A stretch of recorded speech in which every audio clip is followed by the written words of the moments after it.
Shalom, selamat malam saudara-saudara yang terkasih di dalam Yesus Kristus. Apa kabar? Kita percaya bahwa segala sesuatu yang terjadi dalam hidup kita adalah seizin dari Tuhan.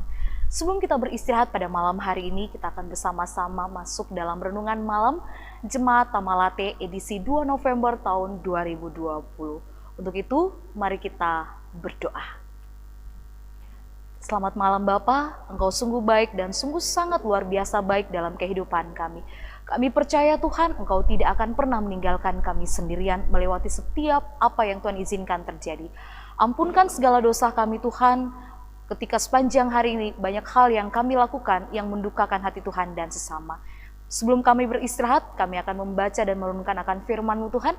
Ajar kami untuk memahami dan memberlakukan firman Tuhan ini dalam kehidupan kami. Ini doa kami, dalam nama-Mu kami berdoa. Amin. Saudara-saudara yang diberkati oleh Tuhan, pada saat ini kita akan belajar bersama dari kitab Perjanjian Baru, kitab Yosua pasal yang keempat, ayat yang ke-14 hingga ayat yang ke-24. Kitab Yosua pasal yang keempat, ayat yang ke-14 hingga ayat yang ke-24. Firman Tuhan berbunyi demikian. Pada waktu itulah Tuhan membesarkan nama Yosua di mata seluruh orang Israel, sehingga mereka takut kepadanya seperti mereka takut kepada Musa seumur hidupnya. Berfirmanlah Tuhan kepada Yosua demikian, perintahkanlah para imam pengangkat tabut hukum Allah itu supaya naik dari sungai Yordan. Maka Yosua memerintahkan kepada para imam itu demikian, keluarlah dari sungai Yordan. Ketika para imam pengangkat tabut perjanjian Tuhan itu keluar dari tengah-tengah sungai Yordan, dan baru saja kaki para imam itu dijejakkan di tanah yang kering, maka berbaliklah air sungai Yordan itu ke tempatnya dan mengalir seperti dahulu dengan meluap sepanjang tepihnya. Bangsa itu telah keluar dari sungai Yordan dan pada tanggal 10 bulan pertama dan mereka berkemah di Gilgal di batas timur Yeriko. Kedua belas batu yang diambil dari sungai Yordan itu ditegakkan oleh Yosua di Gilgal. Dan berkatalah ia kepada orang Israel demikian, apabila di kemudian hari anak-anakmu bertanya kepada ayahnya, apakah arti batu-batu itu? Maka haruslah kamu beritahukan kepada anak-anakmu begini, Israel telah menyeberangi sungai Yordan ini di tanah yang kering. Sebab Tuhan Allahmu telah mengeringkan di depan kamu air sungai Yordan sampai kamu dapat menyeberangi seperti yang telah dilakukan Tuhan Allahmu dengan laut Teberau yang telah dikeringkannya di depan kita sampai kita dapat menyeberang. Semua bangsa itu di bumi tahu bahwa kuat tangan Tuhan dan supaya mereka selalu takut kepada Tuhan Allahmu. Haleluya, amin. Shalom saudara-saudara yang diberkati Tuhan. Saya berharap kita semua dalam keadaan yang sehat. Walaupun saat ini kita masih dalam pandemi COVID-19, tapi itu tidak selalu menyurutkan niat kita untuk selalu bersyukur kepada Tuhan. Sebelum kita beristirahat, mari kita mendengarkan perenungan kita pada malam hari ini di bawah satu naungan tema menyeberang dengan aman. Saudara-saudara yang diberkati oleh Tuhan, setelah kita mencapai cita-cita atau tujuan hidup kita, apa yang kita perbuat? Seluruh respon kita menunjukkan kualitas iman kita. Ada yang berpesta pora ketika telah mereka selesai meraih cita-cita mereka. Ada yang berpikir begini, akhirnya ia tidak akan bisa bergerak maju lagi karena ia hanya menikmati hidup yang Tuhan berikan hanya seperti ini. Ini karena seluruh keberhasilannya hanya berbicara tentang hal-hal lahiriah saja. Disitulah orang itu tidak ada lagi perjuangannya untuk terus melangkah lebih baik lagi. Ia hanya memikirkan apa yang sudah dicapainya saat ini sudah sebatas kepuasaan saja. Dia tidak melihat apa nilai pencapaian yang sesungguhnya di dalam Tuhan. Saudara-saudara yang diberkati oleh Tuhan, dalam pembacaan kita pada saat ini, Tuhan menyatakan ia memerintahkan Yosua untuk memilih 12 orang dari tiap-tiap suku Israel, mengambil batu di tengah sungai Yordan di mana para imam itu menjejaknya. Ketika kita melihat bacaan kita di ayat 20, ke-12 batu yang diambil dari sungai Yordan itu ditegakkan oleh Yosua di Gilgal. Batu-batu itu didirikan oleh Yosua di Gilgal sebagai bentuk atau tanda peringatan supaya keturunan atau generasi dalam peristiwa itu melihat, menyaksikan bahwa mereka disertai oleh Tuhan ketika mereka melewati atau menyeberangi sungai Yordan. Ini adalah suatu peristiwa yang begitu sangat hebat, begitu sangat luar biasa di bawah kepemimpinan Yosua. Ini juga satu bukti bahwa Allah adalah bangsa Israel adalah Allah yang hidup, Allah yang penuh kuasa. Dan ini semakin menguatkan iman bangsa Israel. Nyata di ayat 21 hingga ayat 23 dikatakan, apabila di kemudian hari anak-anakmu bertanya kepada ayahnya, apakah arti batu-batu ini? Maka haruslah kamu beritahukan kepada anak-anakmu begini, Israel telah menyeberangi sungai Yordan di tanah yang kering ini, sebab Tuhan Allah menyertai mereka. Saudara-saudara yang diberkati oleh Tuhan, Israel tahu bahwa Tuhanlah yang memimpin nenek moyang mereka masuk ke tanah perjanjian. Sehingga semua dunia pun tahu di ayat 24 bahwa kuat tangan Tuhan dan supaya mereka takut kepada Tuhan Allah kita.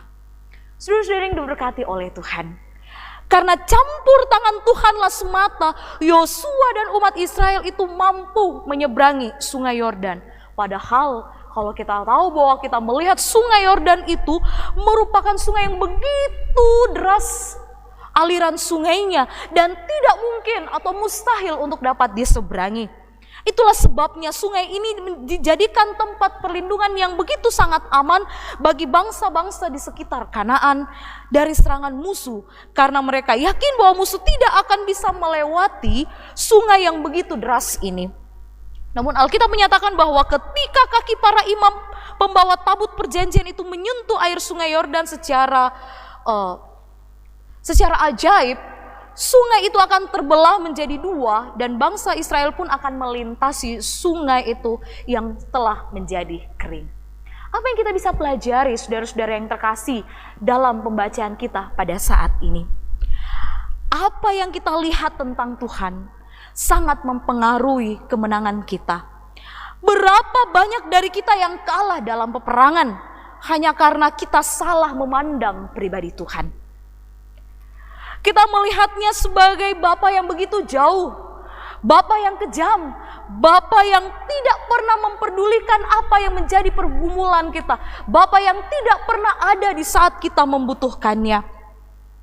Saudara-saudara, saat ini kita harus memiliki cara pandang yang terbaik, cara pandang yang baik tentang Tuhan, cara yang benar tentang Tuhan, agar kita dapat memenangkan peperangan demi peperangan dalam kehidupan ini dan keluar sebagai orang-orang lebih dari pemenang. Mata rohani kita perlu senantiasa melihat batu peringatan ini, tanda kasih Tuhan kepada kita, dan kita bangkit dari tidur kita menjadi penuai-penuai berkat di tengah-tengah kehidupan kita. Untuk itu, saudara-saudara yang terkasih dalam Yesus Kristus, bukan karena kuat dan gagah kita, tetapi itu semua semata-mata karena tangan Tuhan yang kuat, tangan Tuhan yang perkasa, yang mampu menopang kehidupan kita. Sekali lagi bahwa bukan karena kuat dan gagah kita, bukan karena kemampuan kita, tapi itu semata-mata karena tangan Tuhan yang kuat, yang sanggup menopang segala kehidupan kita. Datanglah kepadanya, yakinlah kita akan tenang menyeberangi setiap permasalahan dan pergumulan dalam kehidupan kita. Terpujilah Kristus, haleluya, amin. Mari kita berdoa. Saudara-saudara yang terkasih dalam Yesus Kristus, datanglah kepada Tuhan, bawalah setiap pergumulan kita kepadanya. Maka Tuhan tidak akan pernah lalai menepati janji-janjinya. Bapa, Engkau sungguh baik dan luar biasa dalam kehidupan kami. Hamba-Mu berhenti berbicara Tuhan pada malam hari ini. Biarlah apa yang hamba-Mu sampaikan ini mengajarkan kami begitu banyak hal, khususnya bagaimana hidup dan kehidupan kami harus yakinkan dalam tangan kasih-Mu, bahwa Engkau akan terus menyertai kami melewati perjuangan hidup ini. Engkau tidak akan pernah meninggalkan kami sedetik pun. Nyata ketika Engkau memberkati bangsa Israel Tuhan bersama Yosua untuk menyeberangi sungai Yordan ini. Terima kasih Tuhan Yesus, biarlah firman ini menjadi remah di dalam kehidupan kami dan kami menjadi berkat bagi banyak orang. Bapa, saat ini juga hamba berdoa buat kehidupan kami semuanya. Dimanapun kami berada dengan berbagai pergumulan hidup kami yakin Tuhan Engkau tidak akan pernah memberikan pencobaan melampaui batas kekuatan kami. Ketika Engkau memberikan kami cobaan, Engkau akan memberikan jalan keluar bagi setiap permasalahan hidup kami. Terima kasih Tuhan Yesus, sebelum kami beristirahat, kami menyerahkan seluruh hidup dan kehidupan kami. Kami mohon ampun kepadamu Tuhan, jikalau sepanjang hari ini kami tidak bisa menjadi berkat bagi banyak orang. Biarlah esok hari Tuhan, kami mampu menjadi hidup lebih baik lagi, kami menjadi berkat bagi banyak orang. Khususnya Tuhan, terus berkati kami, berkati bangsa kami, berkati dunia ini Tuhan yang sedang dilanda pandemi COVID-19. Kami percaya ada rencana Tuhan yang indah di balik semuanya ini. Supaya Tuhan Engkau memberkati suatu saat ditemukanlah vaksin, supaya pandemi ini berakhir, kami hidup normal kembali, dan banyak orang diberkati dalam peristiwa ini Tuhan, bahwa Tuhan tidak pernah meninggalkan mereka. Diberkati para dokter Tuhan, tenaga medis sebagai garda terdepan dalam pandemi ini, biarlah mereka tetap sehat, tetap kuat menjalani tugas tanggung jawab mereka. Diberikan kami Tuhan imunitas tubuh yang baik ketika kami beraktivitas keluar. Ajar kami selalu mematuhi protokol kesehatan sehingga kami selalu hidup dengan penuh takut akan Tuhan, dan kami selalu sehat dan selalu berada dalam lindungan Tuhan. Terima kasih Tuhan Yesus, kami akan beristirahat, beri kami hati yang tenang, jauhkanlah segala sesuatu yang dapat mengganggu peristirahatan kami pada malam hari ini Tuhan. Biarlah esok pagi kami bangun dengan tubuh yang penuh dengan keberkatan. Ini doa kami, ampunkan salah dosa kami Tuhan.